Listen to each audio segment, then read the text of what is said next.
In this video, I'll show you step by step kung paano kumuha ng Pag-ibig Loyalty Card Plus at checklist ng mga requirements bago magsimula. Di kagaya ng ex mo na pinaikot-ikot ka lang. At magbibigay din ako ng mahalagang tips para smooth lang ang process. Kaya wala nang pasikot-sikot pa, simulan na natin.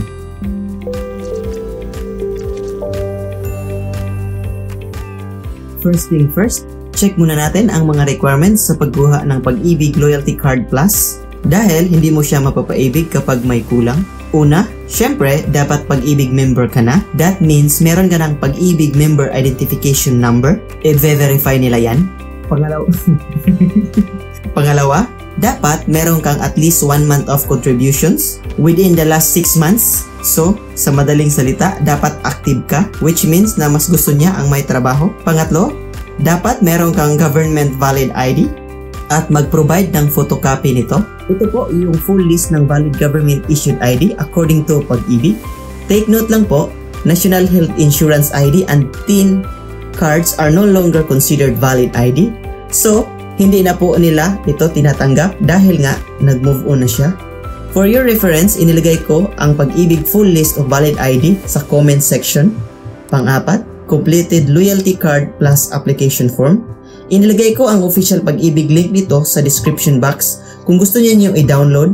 Pero kung hindi kayo maka-provide nito, meron din namang libreng form sa Pag-ibig office. Panglima, syempre maghanda ng 125 pesos. Bayad mo ito sa card dahil ipiprint ito kaagad matapos ang card processing. Now, iyon lang ang mga requirements. Kung kumpleto ka na nito, proceed naman tayo sa actual process. Kasi nga, action speaks louder than words, sabi niya. Number 1, bago pumunta sa giyera, dapat may baong bala. Kaya, I highly suggest mag-print na agad at fill upan ang Loyalty Card Plus application form. Kasama na ang isang photocopy sa iyong valid ID. Now, bakit mahalaga na ready na ang form mo at ang ID photocopy?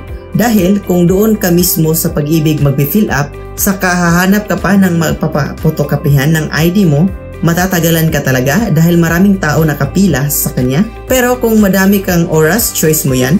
Mas maganda pagdating mo, punta ka na agad sa customer counter para ma-check ang papeles mo at mabigyan ka ng priority number sa puso niya. Pangalawa, now let's say dumating ka na sa Pag-ibig office. Pagkarating mo, ang unang gagawin mo, pagalitan mo agad ang guard at sabihin mo, hindi mo ba ako kilala? For sure, hindi kanyan kilala. Hindi, biro lang. Siyempre, magalang tayo. Magtanong kung saan ang customer service para ma-assist ang mga requirements at makahingi ng priority number. After makakuha ng priority number, matuto kang maghintay. Siyempre, wait muna tayo. Lagi ka namang pinaghintay, di ba? Anyway, wait matawag yung number natin. Nang matawag na ang number mo, magwala ka, sabihin mo ba't ang tagal mong sinagot. Anyway, pumunta na sa iyong counter ng mahinahon.